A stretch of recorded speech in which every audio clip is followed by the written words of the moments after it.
Hello there. Russia will wake up tomorrow under another KGB-style reign of Stalinist terror.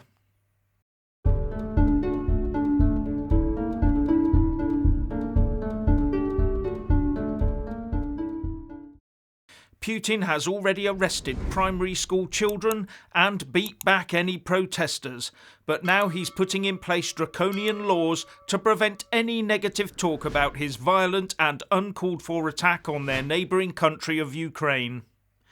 Putin so fears his people listening to outside voices that his parliament is passing laws today that will make it a criminal offence to spread what the Russian authorities would call fake news about the war in Ukraine, or the special military peacekeeping operations as they would put it. And if you do, it's off to the gulag for 15 years. So if you're in Russia, don't talk about the shelling of Ukrainian nuclear power plants. And anyone calling for sanctions against Russia faces a 3-year term. And that he is forced to do this speaks volumes about how insecure Putin feels.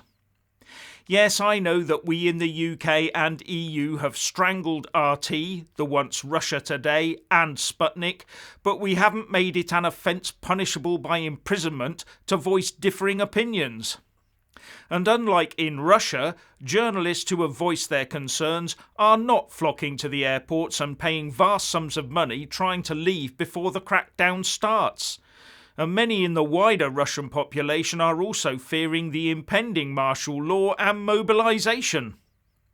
Now, the BBC has been all but shut down in Russia, so is resorting to the pre-internet age tech of powerful shortwave radio transmissions for 4 hours a day.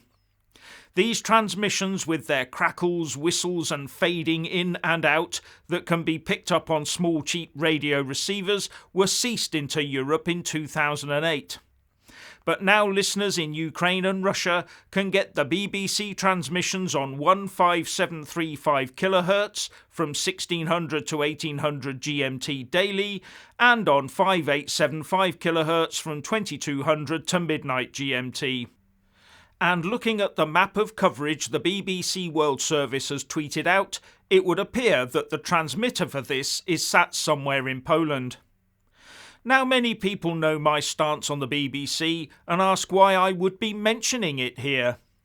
Well, at least listeners in Ukraine might, and I say might, then get a more balanced view of what's really going on. But I'm going to have to listen to what they're saying before I can decide on that. And I don't speak Russian, so I'll have no idea what the BBC is telling them.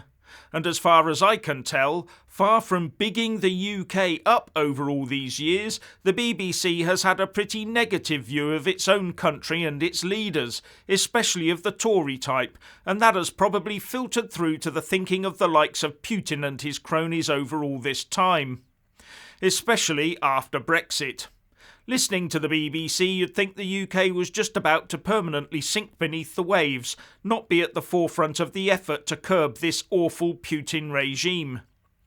But the BBC has the chance to rectify this, as it has tripled its normal Russian language website audience from 3.1 million to 10.7 million a week since the invasion started.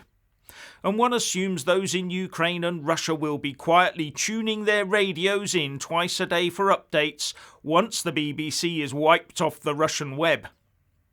Anyway, the BBC lovers are out in force, saying, isn't it marvellous that the BBC is doing this, and do we really want to defund it, etc.